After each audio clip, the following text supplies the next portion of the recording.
पहला कुरिन्थियों अध्याय 6 वचन 12, 13, 14 नोट करिए। पहला कुरिन्थियों अध्याय 6 वचन 12 को देखिए, हम आपके लिए पढ़ेंगे।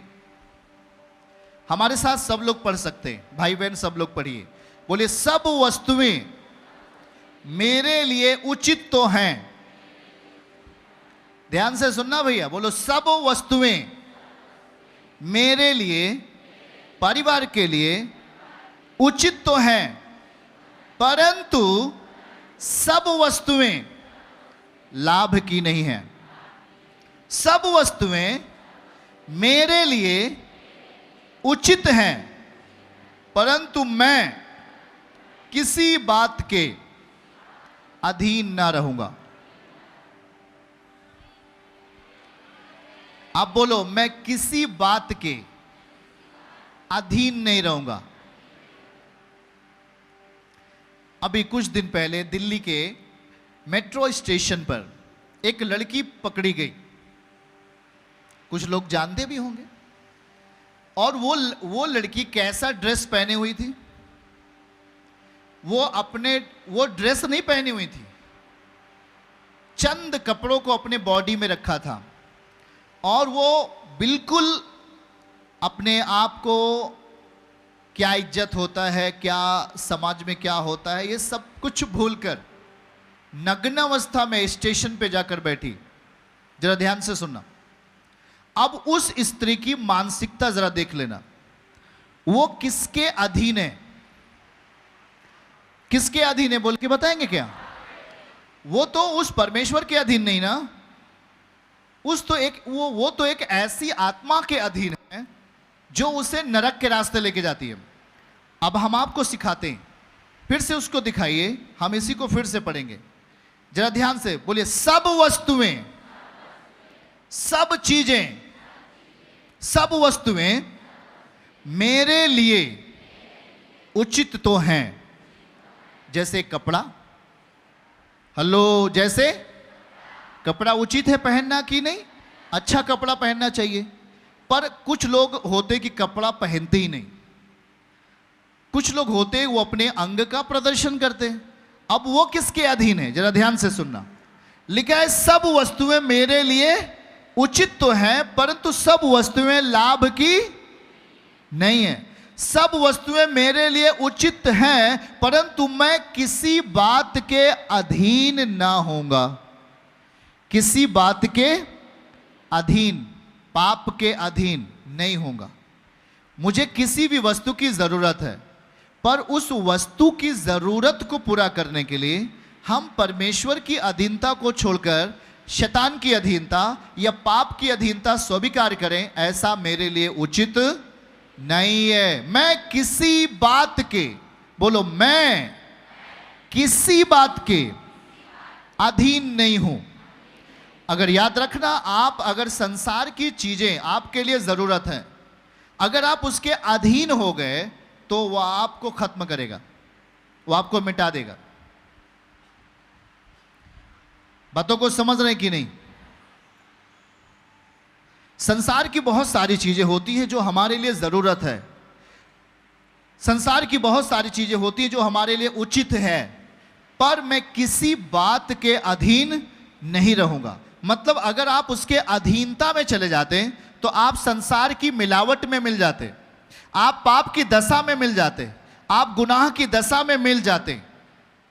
बहुत लोग, जैसे कि एक शादी किया, एक विवाह किया तो पता लगा दूसरा का विवाह फिर कर लिया, दूसरा का किया तो तीसरा का फिर कर लिया, चौथा विवाह कर लिया। ये किसके अधीन है? शादी करना उचित है, अभी हमने पढ़ा, उचित है वो बातें, लेकिन अब एक के बदली दो, ये उचित नहीं है। जरा ध्यान से सुनना।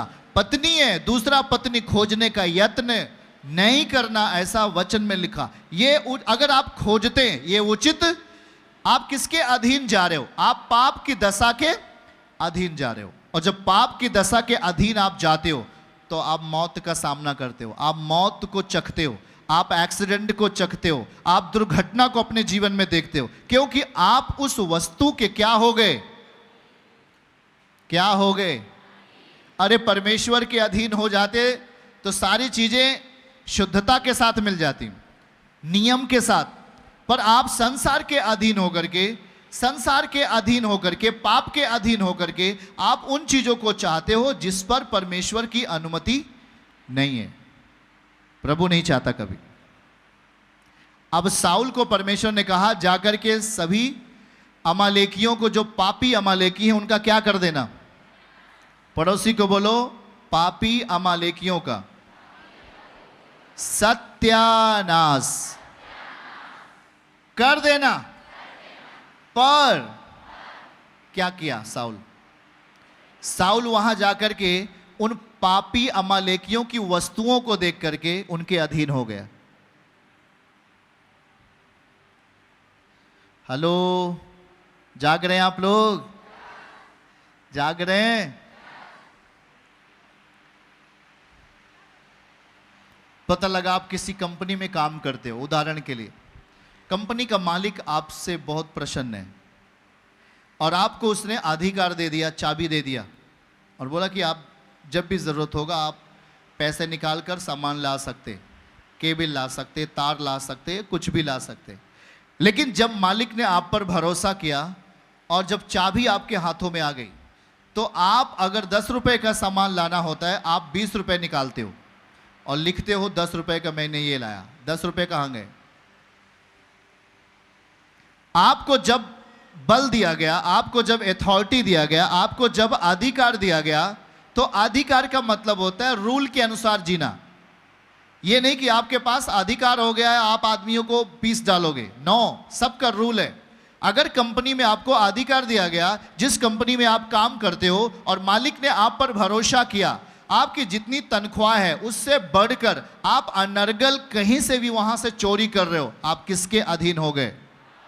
बोलना भैया, किसके अधीन हो गए आप? मैं 100% लिख कर देता हूं और यह होता भी है। अगर आप ऐसा अपने मालिक के प्रति उसके गुप्त में, उसकी आड़ में बुरा काम करते हैं, आप पाप के अधिकार में जाएंगे। जरा ध्यान से सुनना।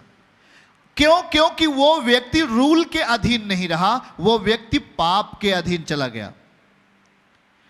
परमेश्वर ने आज्ञा दिया, साउल चले जाना और मेरी आज्ञा है जाकर के क्या करना उन सब सारी चीजों का। बोल के बताओ भाई तेजी से। कितने लोग हमारी बात समझ रहे हैं? पीछे वाले समझ पा रहे हो कि नहीं? सारी चीजों का क्या कर देना। पर जब साउल वहां पहुंचता है तो सबको सत्यानाश किसे करता है मालूम है? जो दुर्बल भेड़ें थी, कमजोर थी, रोगी थी, उन्हें क्या करता है? लेकिन जो सुंदर सुंदर भेड़ बकरियां थी उनसे क्या किया? कोमलता दिखाई। पाप के ऊपर क्या दिखाया? पाप के ऊपर क्या दिखाया? गलत रूल के प्रति अपनी सहमति दी।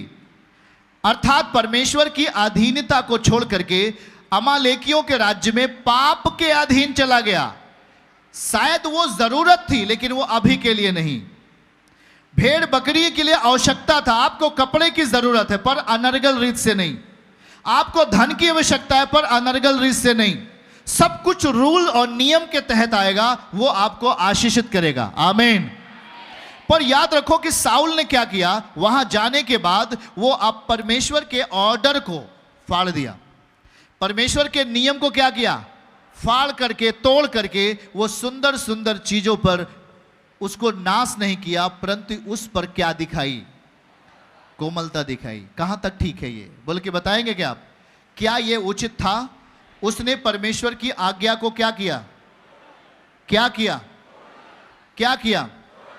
याद रखना, वो दया नहीं किया था। अगर परमेश्वर कह रहा है इसे खत्म करना है तो उन्हें क्या करना चाहिए था? क्योंकि प्रभु की इच्छा है थी, परमेश्वर की इच्छा थी कि पाप की कोई परिस्थिति वहां बचनी नहीं चाहिए। जो चीज पाप में लिपटी हुई है उसे बचाओ मत, उसे खत्म करो। जो चीज भी पाप की चीजें आपके घर में लिपटी हुई है उसे नष्ट करो। नहीं नष्ट किया आप नष्ट होंगे। ये चाहे आपकी आदत हो, चाहे आपकी कोई बुरा अभिलाषा हो, चाहे आपकी गलत इच्छा हो, चाहे आपकी एक गलत मर्जी हो। अगर आप में ऐसा पनपता है, अगर उसे समय रहते हुए आपने नहीं मिटाया, अपने व्यवहार से उसे अलग नहीं किया, वो आपके जीवन के लिए खतरा है। हालेलुया। हाथ उठा के बोले, ये वचन मेरी समझ में आए। मैं विश्वास करता हूं पवित्र आत्मा मुझे समझ दे, यीशु के नाम में, आमीन। हालेलुया। किसी बात के अधीन ना रहूंगा। उदाहरण के लिए संसार में बहुत सारी चीजें, सुंदर वस्तुएं हमारे सामने होती, पर याद रखो कि वो हमारे लिए तो जरूरत है, पर मैं उसके अधीन नहीं जाऊंगा। हेलो, सुन रहे हैं क्या आप? जैसे एक अविवाहित व्यक्ति, जरूरत है कि वो विवाहित हो, शादी उसकी होनी चाहिए, वो चाहे लड़का हो लड़की हो, उम्र होने के बाद उसका विवाह कर देना उचित है। पर याद रखो कि उचित जो चीजें हैं वो अनुचित में कब बदल जाता है?